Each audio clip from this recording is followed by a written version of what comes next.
We'll enter a new utopian world where AI will change the fabric of society and the economy as a whole, and companies like OpenAI, who invested heavily, will reap the rewards of that. Good morning, everybody. We're covering the AI news and updates of the day. We have two large stories today, and I'll also be answering some questions. The first one is Kimi K2 from Moonshot, and the second is the OpenAI government backstop, and whether or not OpenAI are actually asking the US government to back them up as they move towards an IPO.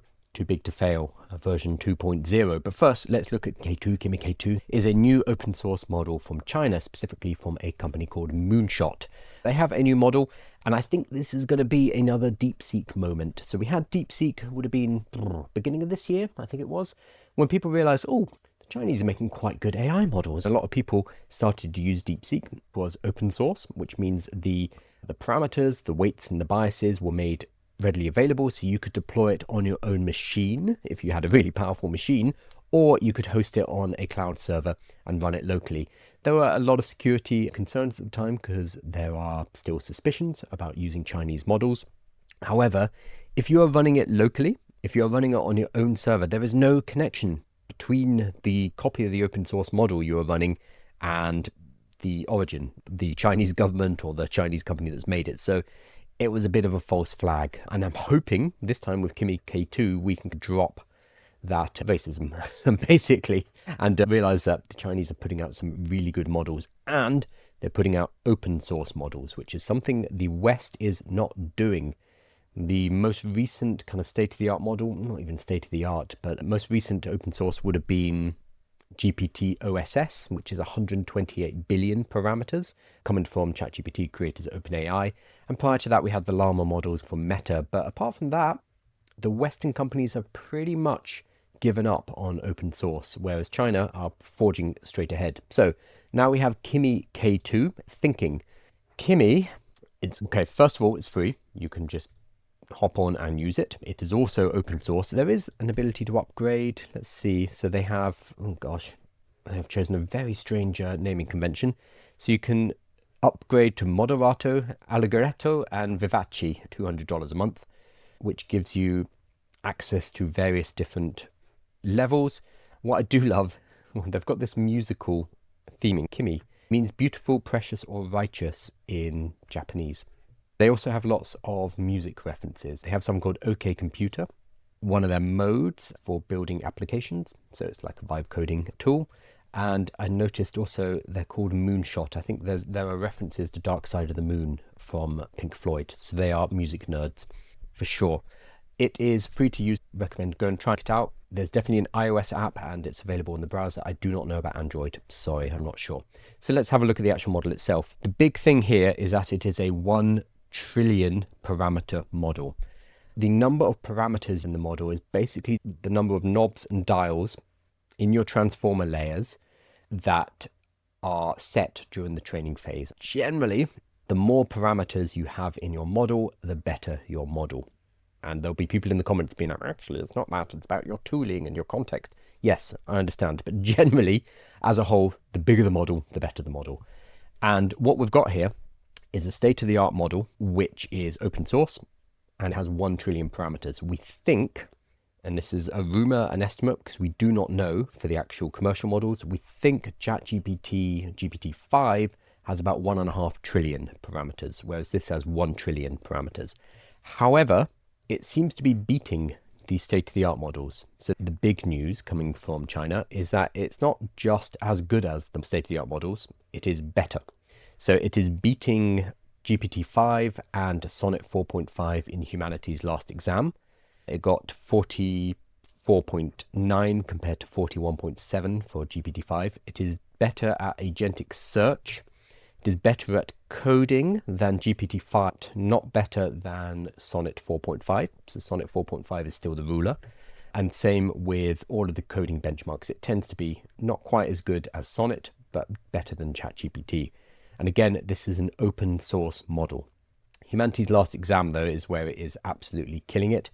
We do need to always take these benchmarks we need to take benchmark results with a pinch of salt, because you can train for the model. So it's really about how the usage is when we get our hands on it, when we start to use it That's when we know whether it's useful for our workflows. On the benchmarks, it is massacring the closed source models. So what I'm looking at now is from Kimi, or from Moonshot specifically, but Artificial Analysis, who is a third party, have also rated it now as one of their top models. So they've put it at the top for agentic tool use. So it's looking pretty good. I highly recommend you go and try it, play around with it, see if it's good for you. If you are deploying local models, this is going to be the new contender. It is a new DeepSeek. It's a model from China, which is open source, which is absolutely killing it. This is a huge problem for OpenAI, for Anthropic, for Google, for everyone else, because they are raising huge amounts of cash, especially OpenAI, who are aiming at a $1 trillion IPO, which we'll talk about in a moment. They're raising a huge amount of cash and they are promising revenues and profits in the future. When Chinese models like this come along and open source their models and say, here you go, use it, go ahead, deploy it on your own servers, you don't need to pay us for that, here's the model, go nuts. That is a massive threat to the closed sourced businesses.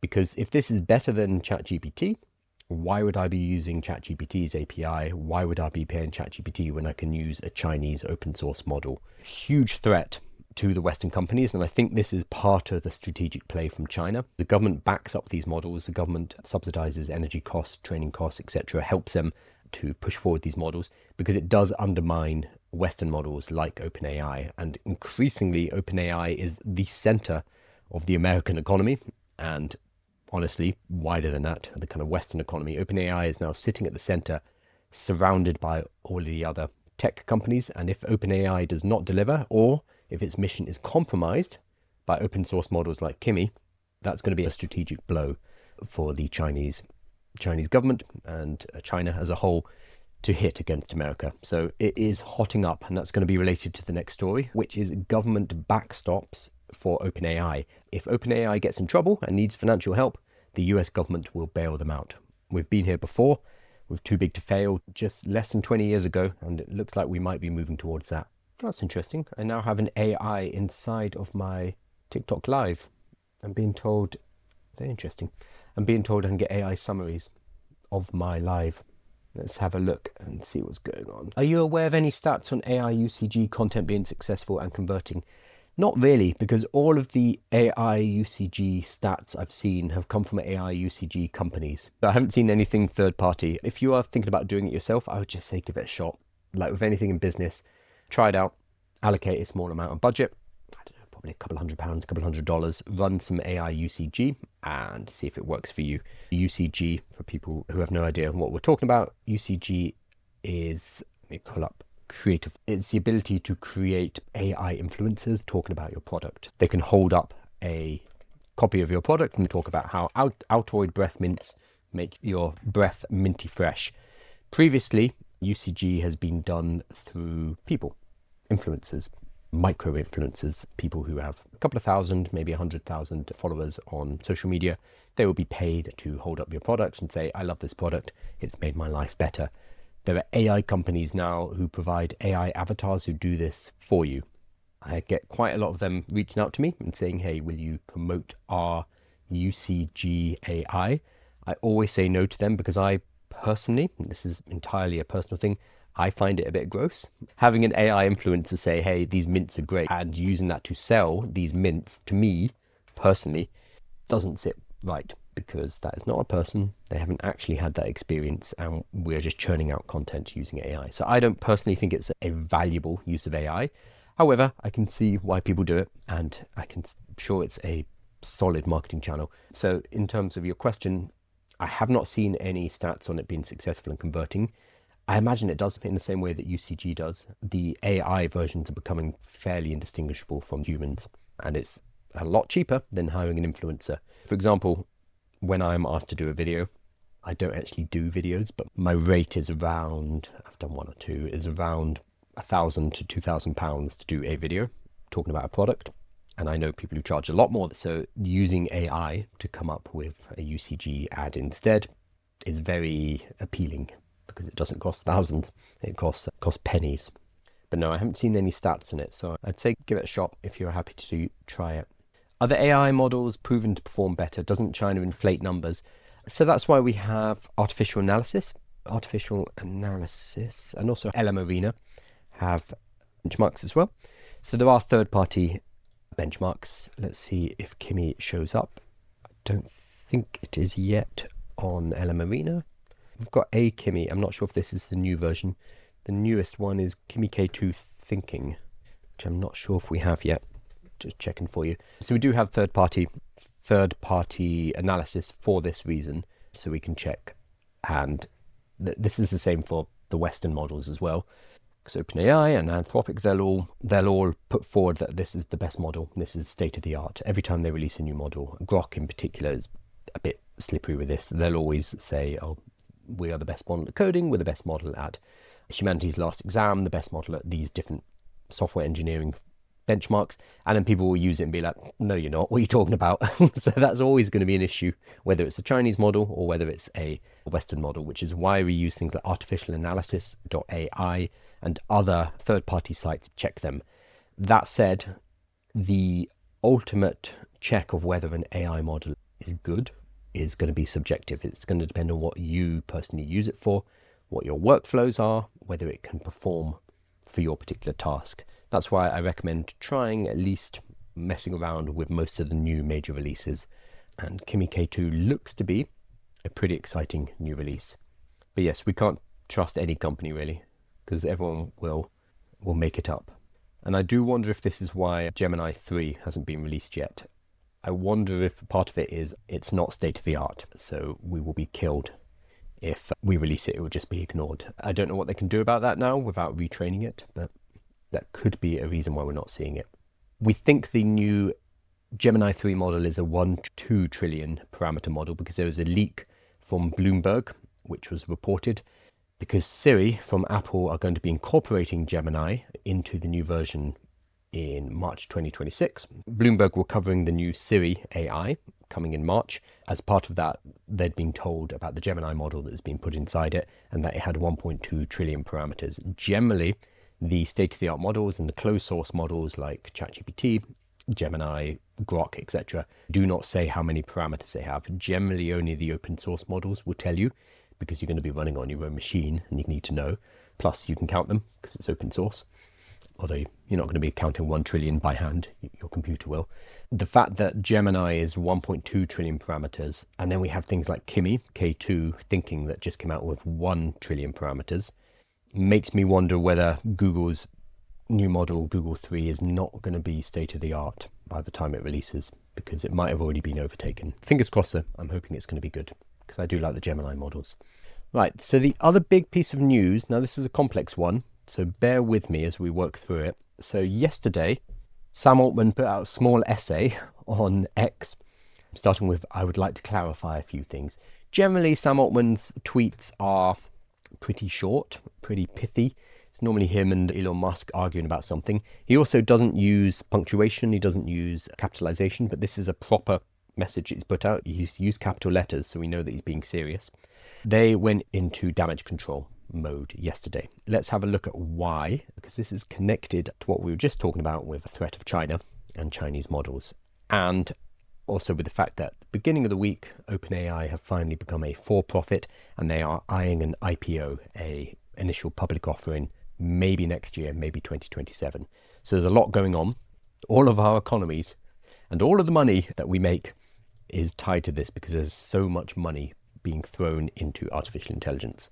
So a few days ago, the CFO, Sarah Frier, said that the US government should backstop the company's aggressive investments. AI seeks government backing to boost AI investments. This was on Wednesday. OpenAI, the world's largest private company, is asking the US government to provide loan guarantees for its massive infrastructure and expansion that will eventually cost more than $1 trillion.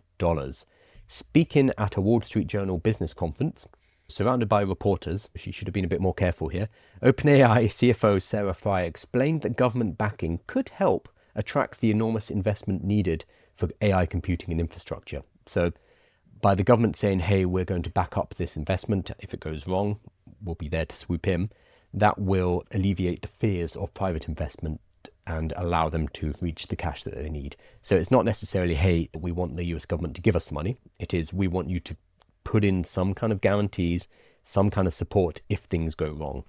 Could help attract enormous investment needed for AI computing and infrastructure, $1 trillion, given the uncertain lifespan of AI data centers. This is where we're looking for an ecosystem of banks, private equity, maybe even governmental, Fryer said.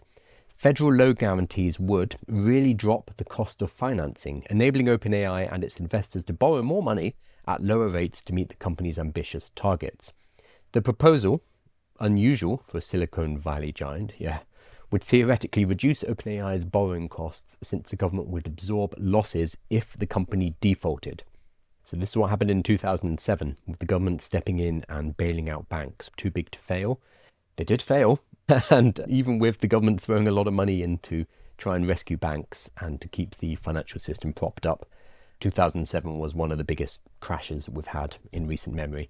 We keep having these once-in-a-lifetime financial disasters, but we've had multiple once-in-a-lifetime disasters within our lifetimes, and we may be moving towards another one. So she says, such guarantees would dramatically expand OpenAI's potential lender pool as many banks and financial institutions face strict limits on high-risk lending. OpenAI's request for government support comes amid a massive spending spree on computing infrastructure, data centers, GPUs, raising questions about how the company will recoup these investments. So earlier in the week, Sam Altman was directly asked this. He was like, hey, you were trying to raise $1.3 trillion or $1 trillion and going for a valuation, an IPO valuation of $1 trillion, but your revenues are around 10 billion. So how are you going to make up that cash? How are you going to ever turn a profit? Sam Altman had an aggressive emotional reaction to that and basically said, I wish people would stop asking me about revenues. I'm looking forward to when it goes public. I can watch people short the stock and lose their money. He went full emotional about it. It is a question that's being asked, like, how on earth are you ever going to make this amount of money? It's an impossible amount of money to recoup and to make a profit on. OpenAI has committed to approximately $1 trillion in infrastructure deals this year alone. This is with Oracle, Nvidia, AWS, including a $300 billion partnership with Oracle and a $500 billion Stargate project with Oracle and SoftBank. This is money they do not have. While the company expects revenues in the tens of billions this year, that figure falls far short of covering the computing costs required to power OpenAI's advanced chatbots. So they are losing money. They are not making money. During the interview, Fryer dismissed reports that OpenAI plans to go public soon. IPO is not on the cards right now, she said, emphasizing that the company's current priority is growth. The rumor is they are heading towards an IPO and they need to raise a huge amount of money for that. An IPO allows them to raise that money because it gives a return on investment incentive to private investors. What we're talking about here is the US government propping up these deals and not allowing OpenAI to fail. This is upsetting if you are an American taxpayer because that is ultimately your money that is going to prop up OpenAI. So this report from the Associated Press, based on the CFO's statements at a Wall Street Journal business conference, surrounded by journalists, this is why they've gone into full damage control mode. She said, we're looking for backstop and governmental support would be useful. So why is this so controversial? Fryer's initial comment took heat because it seemed to imply that the US government, thus taxpayers, should be on the hook if OpenAI can't figure out how to pay for the chips it has said it will buy, so the $1 trillion. And that didn't sit well with many people, given that OpenAI is a private company valued at $500 billion, for which taxpayers wouldn't be seeing any direct benefit if it succeeds. Definitely a problem. Sam Altman put together a statement. I'm going to put this in the newsletter because it's too long to read in full. But basically, he said, I'd like to clarify a few things. The obvious one, we do not have or want government guarantees for OpenAI data centers. So he's fully going against what his CFO has said. We believe that government should not pick winners and losers and that taxpayers should not bail out companies that make bad business decisions or otherwise lose in the market. So he's saying capitalism and competition is a good thing. We do not want the government to be supporting us. If one company fails, other companies will do good work. He then goes on to say, what we do think might make sense is governments building and owning their own AI infrastructure, but then the upside of that should flow to the government as well. So potentially having the government invest in the infrastructure, which we're actually seeing in America with a government investment in Intel. which is very rare for the US government to do. It's the norm. The government will have a portion called the golden shares in all of the tech companies in China. So they are connected. In America, we can imagine a world where governments decide to offtake a lot of computing power and get the decision how to use it. And it might make sense to provide lower cost of capital to do that. Would be the government taking part in the technology and investing in it. Building a strategic national reserve of computing power makes a lot of sense.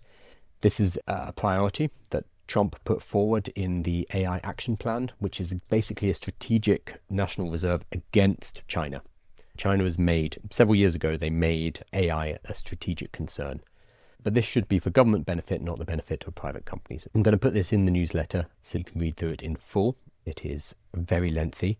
What is interesting here is the CFO has made this statement, and Sam Altman has had to come forward and say the CFO is also in full retraction mode on LinkedIn, where she posted, I want to clarify my comments earlier today. OpenAI is not seeking a government backstop for our infrastructure commitments. I used the word backstop and it muddied the point. As the full clip of my answer shows, I was making the point that American strength in technology will come from building real-world industrial capacity, which requires the private sector and the government playing their part. As I said, the US government has been incredibly forward-leaning and has really understood that AI is the national strategic asset. So basically went back on it, but then left the door open for government investment. So not a government backstop, basically, but government investment and owning part of that strategic reserve. It's an interesting topic, mainly because it shows how big these companies are getting and how intertwined with our financial markets these companies are. And it raises the question of, okay, what if you can't make this money back? What are we investing in? And this brings us to questions of a bubble and a potential correction. Whether or not it's going to be a crash like in 2001, the dot-com boom and bust, or it's going to be more like 2007 with the mortgage crisis, the collateralized debt obligations, and then the government stepping in to try to stop it all collapsing. We will see. Or maybe we'll enter a new utopian world where AI will change the fabric of society and the economy as a whole, and companies like OpenAI, who invested heavily, will reap the rewards of that. We don't know, and it's hard to predict the future. I'm going to hop over to some questions. What do you think is the best for free vibe coding? That is now an easy answer. It wasn't a week ago. Google AI Studio. So go to aistudio.google.com, and then on the left-hand side, they have a button which says build, takes you into their vibe coding tool. So Google AI Studio is a bit of a confusing UI and interface and user experience, because you can build at different levels. You can vibe code stuff, or you can build something more robust. In the build area, that's a vibe coding tool, and it's pretty good. You can obviously only build with their models. So we've got Gemini 5 Pro and Flash. It has access to Nano Banana, which is really good because it's probably the best image model right now. And then you can even use your voice, like on Lovable, to talk to it. So that's really cool. I would say this is a good way to test out your ideas, but then you might want to move over to something like Cursor, which has a free version. The hobby version is free, and then it's $20 a month from there. You might start in AI Studio, the build mode, and then move over to Cursor if you want to. With AI Studio or any coding app, as you deploy and people start to use your AI, then your usage is going to go up and up and up, your API usage. You'll have to pay for the API. Thankfully, the API is pretty cheap. Gemini is, every time somebody sends a message, it's going to be $0.0001 or something like that. But be aware there will be a cost later down the line for that kind of stuff. So we did two main stories today. The release of Kimi K2. As I said, go and try it out. It's free to test out, play around with. It's got an app, and it's available as a web app as well. If you just Google Kimi K2, it should pop up. And then the second story we talked about, which is a bit of a complicated one, so I'll give you all the resources in the newsletter, is the potential government backstop for OpenAI. A governmental promise from the US government saying, if this falls through, we'll be there to bail you out, which has caused a lot of upset. And rightly, I think, a retraction from the CFO of the company, who made the mistake of using the word backstop, followed by a very long statement from Sam Altman, which we don't normally see. They're in full damage control mode. And I wonder if their CFO is going to be quietly dismissed over the next few weeks or few months. We'll see. Which would be a shame, by messing up and using the word backstop to lose your job. But It's caused a lot of chaos, an awful lot of chaos. So as always, all of this is available on YouTube. We edit everything, we make it a bit easier for you to get into, and it will be in the newsletter. The next newsletter will be on Monday. There's another newsletter coming out tomorrow, Saturday, where I'm going to walk you through how to use Claude Code web version, which just came out. Everybody who has a Claude subscription has been given credits for Claude Code. So if you're on the $20 a month Claude subscription, you've been given 250 free credits for using Claude Code on the web. If you're on the $200 a month, you've been given $1,000 of credits. I currently have $1,000 of credits, and I only have until the 18th to use them all. I'm going to be writing a guide, which will be in tomorrow's newsletter. The newsletter is totally free, link in the bio, and that will be showing you how you can get started using Claude Code, what it is, what you can use it for, the starting steps, etc. Make sure you grab the newsletter tomorrow. I will be back with more AI news and updates, keeping us appraised of what is happening in the very fast moving world of artificial intelligence. Thank you so much for everyone joining, and I will see you